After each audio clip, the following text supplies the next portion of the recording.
Cortisol part 3 कुठल्या कुठल्या रिझन्समुळे cortisol hormone हा ऍक्टिव्हेट होतो किंवा जास्त वाढतो.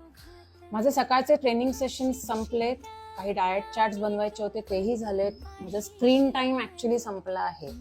पण ब्रेक म्हणून जर का मी मोबाईल उचलून परत तो स्क्रीन ऍक्टिव्हेट केला, मी बघत बसले, कारण माझ्या दृष्टीने एक काम माझं झालंय, मी दुसरं I am just relaxing right now, मी आता काम करत नाहीये.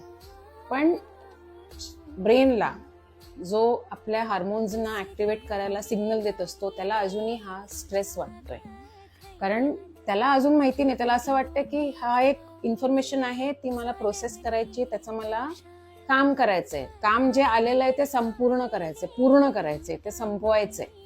सो हा प्रकार पण एक कॉर्टिसॉलला आपण स्ट्रेस देऊ शकतो, तो वाढवू शकतो. So this is one also reason. हे आपण सध्या रोज खूप करतोय, एका स्क्रीनवरनं दुसऱ्या स्क्रीनवर उडी मारतो, we keep on shuffling the screens, आणि ब्रेन ऑलवेज थिंक्स की ही इन्फॉर्मेशन आहे, मला प्रोसेस करायलाच पाहिजे. सो ही एक कारण आहे की आपण स्ट्रेस हार्मोन जो कॉर्टिसॉल आहे, स्ट्रेस हार्मोन आहे, तो आपण ऍक्टिव्हेट करून ठेवतो कायम.